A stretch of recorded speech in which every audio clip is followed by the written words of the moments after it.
I received a red letter from my grandfather, a retired general. It contained a set of coordinates in one word: now. My grandfather Pierce never sent letters. The red envelope arrived on a Tuesday morning. No return address. Just a military postmark and my name in handwriting I instantly recognized. I hadn't heard from my grandfather Pierce in months, which wasn't unusual. He'd maybe sent 3 birthday cards my entire life.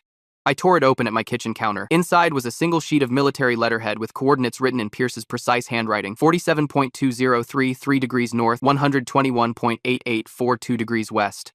Below the numbers, in block letters, now. That was it. No explanation, no greeting, nothing else to indicate why my retired general grandfather wanted me at some random location. I tried calling his number in Spokane immediately. The line was disconnected. That was strange. Pierce was a creature of habit, had kept the same phone number for decades. I called my mother next. "Renee, have you heard from Grandpa recently?" "Not for about 3 months, she said, concern edging into her voice. "Why? What's going on?" I explained about the envelope. She went quiet for several seconds. "That's not like him," she finally said. "Even when he was active military, he always checked in monthly. Something's wrong." I agreed. After we hung up, I searched the coordinates online. They pointed to a remote area in the Cascade Mountains, about 2 hours east of Seattle. The location was deep in protected federal land, miles from any marked trails. I called my friend Miles, who worked in IT and had access to satellite imagery. He came over that evening with his laptop. "There's nothing there, man," he said, zooming in on high-resolution images of dense forest. "Just trees, no structures, no clearings, nothing unusual."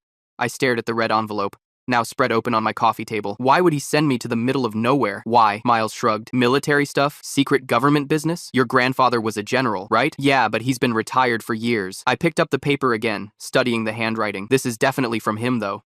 I debated calling authorities. Pierce wasn't exactly the type to need rescuing, even at his age. He'd survived 3 wars and countless classified operations. The next morning, I called my ex-girlfriend Emira. She worked for a mapping company and owed me a favor. "Those coordinates are in rough terrain," she said after checking her databases. "The elevation changes are extreme, lots of ravines. Be careful if you're going there." "Thanks," I said. "I might need to." "Why would anyone want to meet in such a remote location?" she asked. I had no good answer. After hanging up, I made my decision. I packed a backpack with emergency supplies: first aid kit, water purifier, protein bars, extra clothes, flashlight. I added a portable charger for my phone, and a paper map as backup. By late afternoon, I was on the road heading east. The drive took longer than expected. I reached the National Forest entrance as the sun was setting. A forest ranger stepped out of a small station as I pulled up.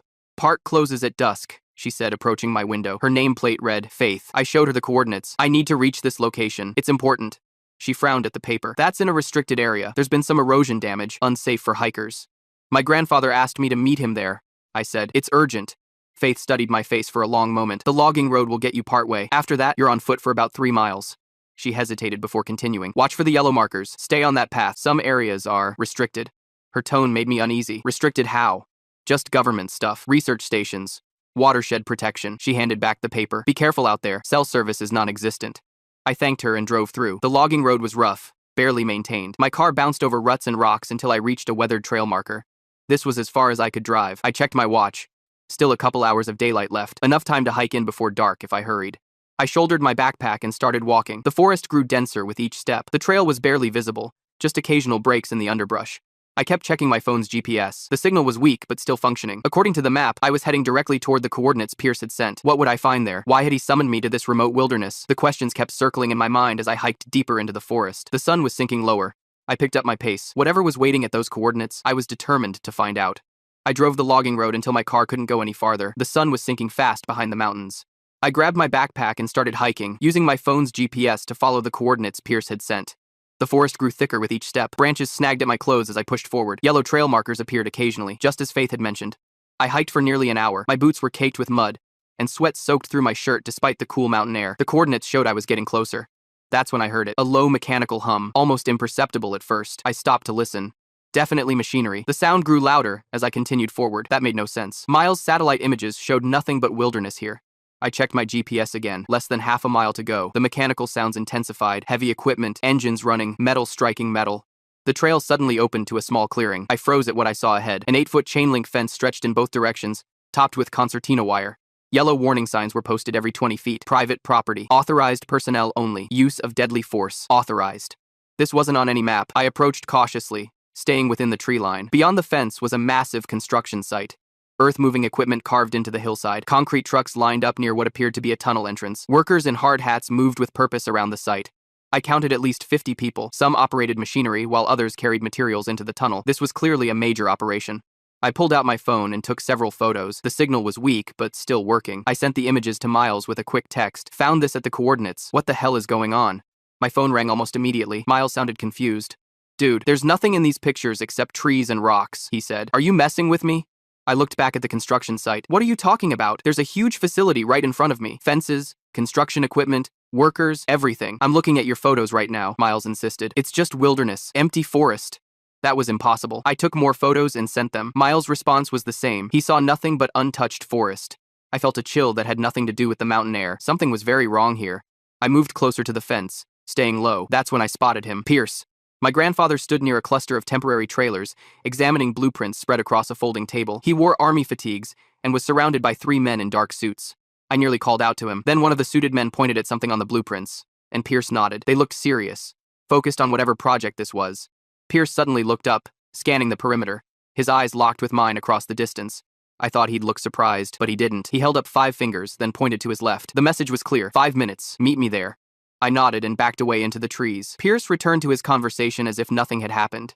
I circled left, following the fence line. The terrain was rough, with steep drops and dense underbrush. I kept low, moving as quietly as possible. A gate came into view ahead, partially hidden behind a camouflage tarp. This had to be where Pierce meant to meet me. Voices approached from my right. I ducked behind a fallen log just as 2 security guards walked past on the other side of the fence. They carried weapons unlike any I'd seen before, not standard rifles, but something more compact with an unusual blue glow emanating from components along the barrel. They moved with military precision, scanning the forest as they patrolled. I held my breath until they passed. My watch showed nearly 5 minutes had elapsed since Pierce's signal. The sound of a keycard reader beeped softly. I peered over the log to see Pierce at the gate, looking directly at where I was hiding. I know you have questions, he said quietly, but we don't have much time. Pierce unlocked the gate and motioned me inside. His face was grim, weathered lines deeper than I remembered. I slipped through quickly as he secured the entrance behind us. You got my message, he said, his voice low and strained. I wasn't sure you'd come. What is this place? I demanded. Miles couldn't see anything in the photos I sent him. Pierce nodded like this made perfect sense. Active camouflage technology. Military's been developing it for years. The entire facility is shielded from satellite imagery. He led me toward the nearest trailer, using his keycard at the door. Inside was a small office with maps and diagrams covering the walls. Pierce locked the door behind us. I don't have much time to explain, he said. They're building a bunker, not just any bunker, a survival facility for what's coming. What's coming? I asked. Pierce's eyes met mine. An extinction-level event. Government's known about it for decades. That's why I'm here. I felt cold despite the stuffiness of the small room. Pierce had never been one for conspiracy theories or exaggeration. What kind of event? I asked. The kind that ends civilizations? He said flatly. I was brought in 3 months ago to oversee security protocols. What I've seen here, he trailed off, shaking his head. The door suddenly burst open. A tall man in military fatigues stormed in, his face contorted with anger. What the hell, Pierce? He barked. You brought a civilian into a classified installation?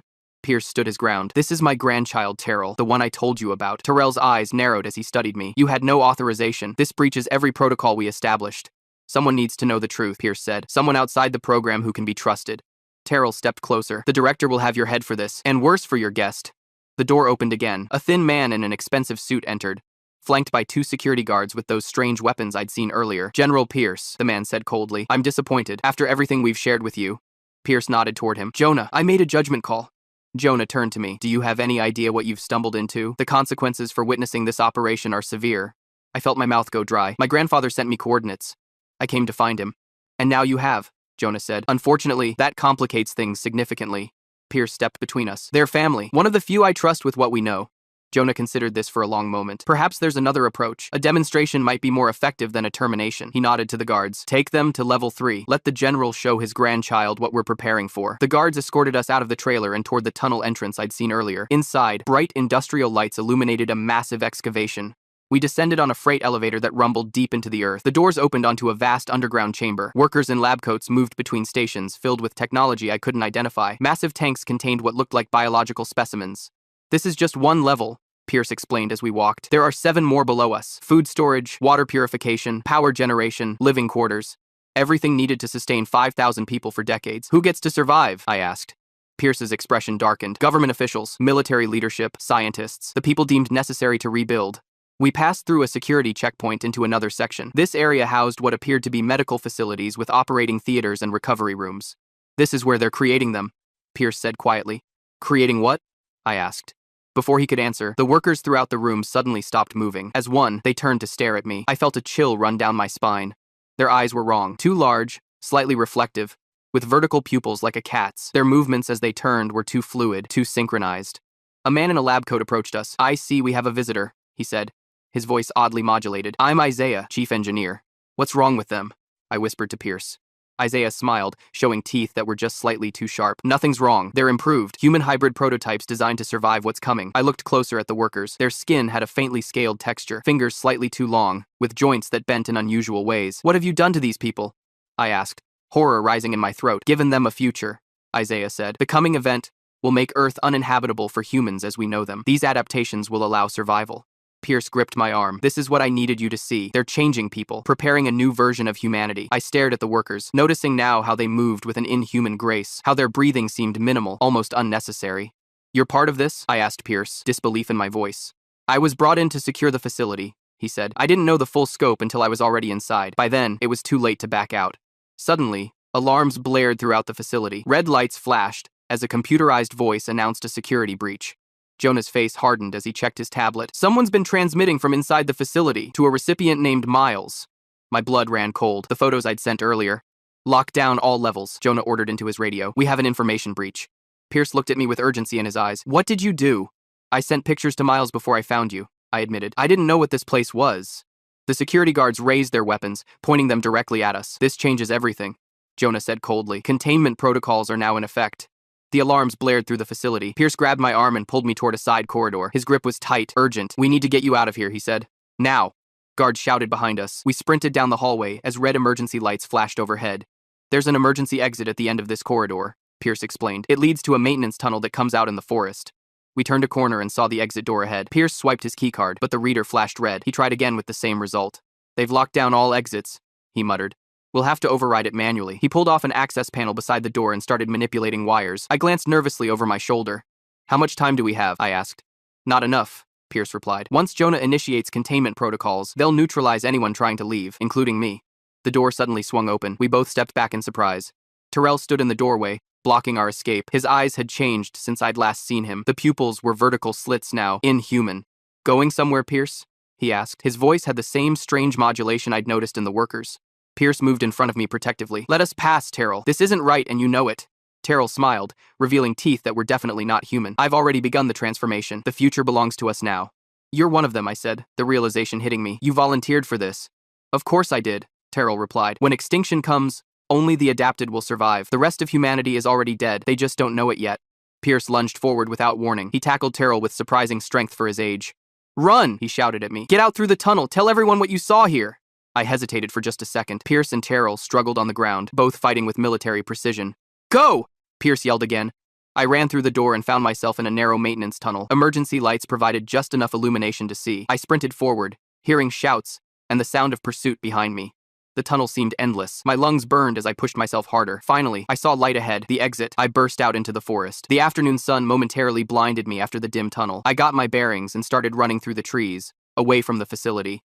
Voices shouted behind me. They were following. I ducked behind a large boulder and tried to control my breathing. "They went this way," someone called. Heavy footsteps crashed through the underbrush nearby. I stayed perfectly still. The footsteps moved past my hiding spot. I waited another minute before carefully moving deeper into the forest. A hand grabbed my shoulder. I nearly screamed. "Quiet," a familiar voice whispered. It was Faith, the forest ranger from the entrance station. "This way," she said, leading me through a nearly invisible game trail. "They'll be searching all the main paths." I followed her, moving as silently as possible. After about 20 minutes of careful navigation, she stopped. "You saw inside, didn't you?" she asked.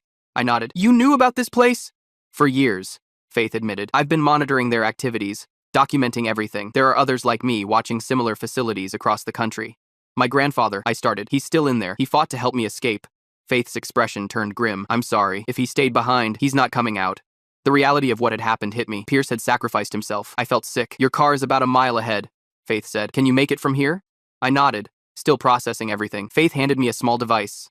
"This will block their tracking systems," she explained. "Get as far away as possible. They'll be looking for you." I took the device and continued alone. The forest was eerily quiet now. No birds, no insects, just the sound of my own footsteps. When I reached my car, I was shocked to find Miles waiting beside it. He jumped up when he saw me.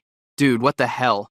he said. "I've been trying to reach you for hours. Your photos showed nothing." Then suddenly they changed and I could see everything. Some kind of facility, workers, The whole thing. The camouflage must be failing, I said. Did you download the images? Everything, Miles confirmed. I sent copies to secure servers. Whatever this is, it's documented now. We got in my car and started driving down the logging road. My hands shook on the steering wheel. Pierce is still in there, I said. He stayed behind so I could escape. Miles looked at me with concern. What exactly did you see in there? I told him everything. The bunker, the hybrids, the extinction event they were preparing for. It sounded insane even as I said it. We reached the main road, but our relief was short-lived. 3 black SUVs blocked the way ahead. Men in suits stood beside them.